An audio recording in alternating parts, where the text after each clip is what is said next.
Harry was a friendly young man, 32, married with a wife and children.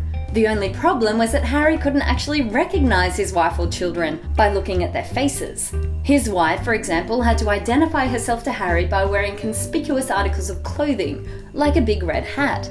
By taking one quick look at something like my face, you can tell my age, gender, race, where I'm looking, and even my mood. And if you've met me before, hello, you generally recognise me in a fraction of a second. We have this amazing ability to recognise faces. There's even a dedicated area in our brains for it. But we hardly ever stop to think just how amazing this really is. For all the new faces we see, our brains figure out how different it is from our perception of an average face. This is an average of all the faces you've ever encountered before.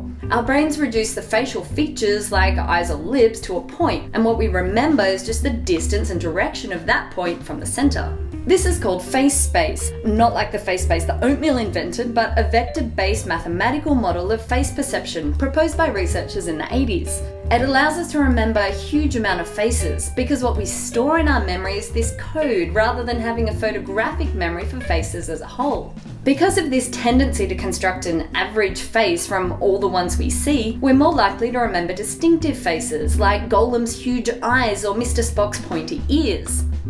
As for people we already know, like our friends, family, and even celebrities, something interesting happens inside our brains when we see their faces. Researchers recorded lots of single neurons, which are so incredibly tiny, in patients suffering from epileptic seizures who had electrodes implanted within their skull. They found that single neurons fired only when subjects were shown pictures of Jennifer Aniston or Halle Berry, compared with other faces or objects they didn't recognise. Your neurons aren't lighting up because you're jealous of Jen's hair or love her chin, it's simply because you recognise her. This activation of your neurons happens for your friends and families too. It's quite appropriately called the grandmother cell. Some researchers question the existence of such a neuron, but perhaps the neuron's firing is our way of retrieving our face-based memory. Sadly, there are times when grandmother won't be there to help. There are some people just like Harry who don't recognise any faces ever. People who suffer from this condition, face blindness or prosopagnosia, have a warped face space. Most of the time it's due to brain damage in facial recognition areas. Harry actually sustained head injuries from a car crash. Other people are born with it. It's like people suffering from this condition just can't join the dots. Some face-blind people will only recognise those they see very often. Some won't recognise anyone at all. So things like Facebook are even better at identifying you than some people are. And facial recognition technology actually uses the face-based principles to work. This technology identifies you or me by measuring things like the distance between your eyes, the width of your nose, the shape of your cheekbones, and the length of your jawline.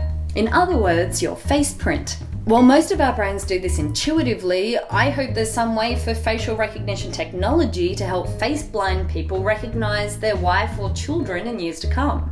So the next time you just can't remember a person's name, be thankful you can recognize their face, and that you don't have to wear this for your significant other to recognize you. If you haven't already, subscribe to Braincraft. I have a new episode out every other week.